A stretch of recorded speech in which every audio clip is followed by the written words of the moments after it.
Hello everyone, welcome to my channel. We are going to start with question number 8 of exercise 5.3 class 10th. Find the sum of first 51 terms of an AP whose second and third term are 14 and 18 respectively.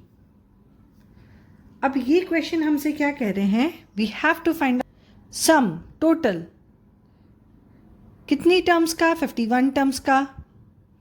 हमारे पास कौन कौन सी term दे रखी है? That is second and third. यानी हमारे पास ना तो first term है ना लास्ट टर्म है. तो फिर हम 51 टर्म्स का टोटल कैसे निकालेंगे? सो फॉर दिस सबसे पहले जो भी इंफॉर्मेशन हमें दी है, विल राइट A2 की वैल्यू है 14 and A3 that is 18. N 51 हमें ये हम देखेंगे SN के टाइम पे. So first of all difference पता होना चाहिए. डिफरेंस अगर मिल जाएगा तो हमें सारी टर्म्स मिल जाएगी. So to find out the difference, yes, हम क्या करेंगे? We will take here that is A2 equals to A plus N minus 1 into D. Okay. So A2 की वैल्यू कितनी है? 14. A की हमें पता नहीं है. N की वैल्यू 2 है बिकॉज यहाँ पे A2 N क्या हो जाएगा हमारा? यहाँ पे 2 हो जाएगा. So we'll get 14 equals to A plus 2 minus 1 1 हो जाएगा. तो और 1 को d के साथ मल्टीप्लाई करेंगे तो d ही रह जाएगा. Then we are having A3 value. So हम लेंगे A3 is equal to A plus N minus 1 into D. Okay. अब हमें A3 की वैल्यू पता है 18. A we don't know. N की वैल्यू 3 हो जाएगी. 3 minus 1 into D. So 18 equals to A plus 3 minus 1 2 हो जाएगा. 2 को डी के साथ मल्टीप्लाई करेंगे तो 2d हो जाएगा. हमारे पास फर्स्ट एंड सेकेंड दो ऐसे इक्वेशंस बन गए. और अगर हम इन दोनों इक्वेशंस को सबट्रैक्ट कर देते हैं तो हमें डिफरेंस मिल जाएगा. डिफरेंस मिल जाएगा तो फर्स्ट टर्म भी मिल जाएगी. और फर्स्ट टर्म और डिफरेंस दोनों मिल जाएंगे तो हम S51 भी निकाल सकते हैं. Mean sum of 51 terms. So we are going to write subtract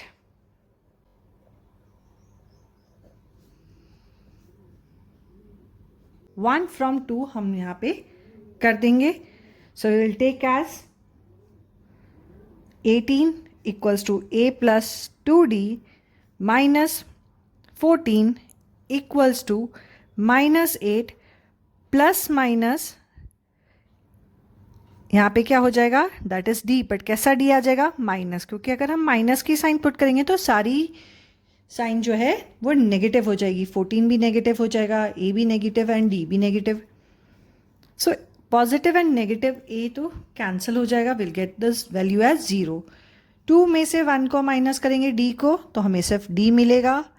and 18 में से हम 14 को माइनस करेंगे सो वी विल गेट 4. तो हमारी d की वैल्यू कैसे हो गई? 4 हो गई.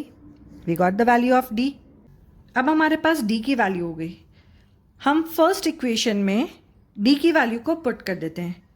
सो put d equals to 4 in equation 1. So a plus 4 equals to 14. इस 4 को उधर शिफ्ट कर देंगे. सो 14 माइनस 4 करेंगे तो a की वैल्यू क्या मिल गई हमें? That is 10. सो अब हमारे पास फर्स्ट टर्म भी हो गया, डिफरेंस भी हो गया. n की वैल्यू तो दे रखी है. So what we can take the value of Sn. So अब हम क्या लेंगे? Sn की वैल्यू पुट करेंगे. n हमारे पास है 51. So S 51 equals to n by 2 in the bracket 2a plus n minus 1 into D. This is the formula जो हम यूज करेंगे. n की वैल्यू हमारे पास है दैट इज 51 डिवाइडेड बाई 2. हमें a भी मिल गया 10. n हमारे पास है 51 माइनस 1. डिफरेंस कितना है हमारे पास that is 4. So write down all the values over here. अब हमारे पास है दैट इज 51 डिवाइडेड बाई 2. तो हम यहाँ पे 51 बाई 2 एज इट इज ले लेते हैं. Yes 2 10s are 20. सो हम यहाँ पे 20 लिख लेते हैं. प्लस 51 माइनस 1 करेंगे तो हमें क्या मिलेगा 50. 50 मल्टीप्लाई बाई 4. अब हमारे पास 51 बाई 2 यहाँ पे हो जाएगा that is 20 plus 5 4s is 20 and 0 को तो हमेशा किसी भी नंबर के साथ मल्टीप्लाई करो आंसर 0 ही आएगा. So we will get 200. So यहाँ पे हम लिखेंगे 51 divided by 2.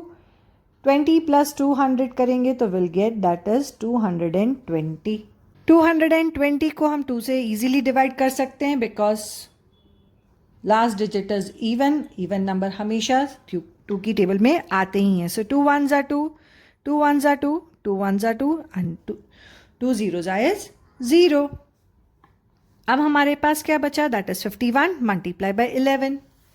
Yes let us do here. So 51 को अगर हम 11 से करेंगे तो 1 1s are 1, 1 5s are 5, 1 1s are 1, 1 5s are 5. सो 561 हमें मिल जाएगा और ये जो 0 है ये हम पुट कर देंगे. Okay so we will get that is 5610 as 51 की value and our solution is done over here. Please don't forget to like, subscribe my channel. See you in the next video. Bye bye.